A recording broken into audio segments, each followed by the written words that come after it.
Kurva yang melengkung habis ini artinya suatu saat wabah ini akan berhenti. Nah, garis ini mewakili kapasitas rumah sakit dan tenaga kesehatan. Jadi semua yang di bawah garis ini kemungkinan besar akan dirawat, tapi yang di atas garis ini kemungkinan besar kesulitan dan bahkan meninggal dunia. Nah, tugas kita adalah membuat kurvanya tuh nggak terlalu melonjak tinggi, sehingga semua orang yang sakit bisa masuk ke dalam rumah sakit dan ditangani oleh petugas kesehatan. Jadi gimana caranya membuat kurva ini menjadi landai? Orang itu sakit nularin orang lain. Nah, orang yang sudah sembuh, tubuhnya jadi punya imunitas, sehingga kemungkinan dia tertular lagi itu kecil atau hampir nggak ada. Sehingga caranya sebuah wabah apapun itu dari zaman dulu berhenti adalah ketika cukup banyak orang kena virusnya, lalu menjadi imun sehingga virusnya nggak bisa punya orang untuk ditularin lagi. Nah, kenapa selama ini kita perlu banget namanya social distancing atau ngejauhin diri? Animasi ini bagus banget. Ini contoh kalau semua orang bergerak bebas seperti biasa, nggak ada pikiran, semua tetap pergi konser, pergi jalan-jalan. Ini akan terjadi. Satu orang akan menularkan semua orang berbarengan, dan itu yang berbahaya. Seperti tadi kita ngelihat kurvanya ya. Pada akhirnya akan lewat dan pada akhirnya semua orang akan sembuh. Tapi karena kurvanya tinggi, banyak orang akan mati dalam prosesnya. Nah, yang terjadi di Cina dengan adanya lockdown, ditutup, membuat orang tidak sakit sekaligus berbarengan. Jadi kurvanya lebih landai kalau kalian lihat, sehingga memberi waktu untuk orang-orang menjadi sembuh dan akhirnya bisa melandaikan kurvanya.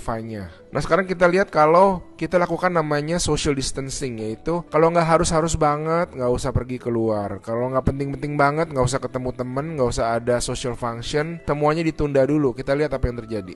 Nah, bahkan ini ada simulasi satu lagi. Kalau social distancingnya itu benar-benaran ekstrim, orang nggak boleh keluar, ada jam malam dan sebagainya.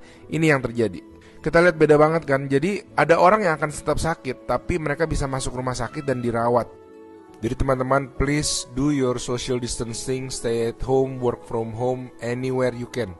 Ada orang-orang yang nggak bisa, saya mengerti, tapi sebisa mungkin lakukanlah semuanya itu.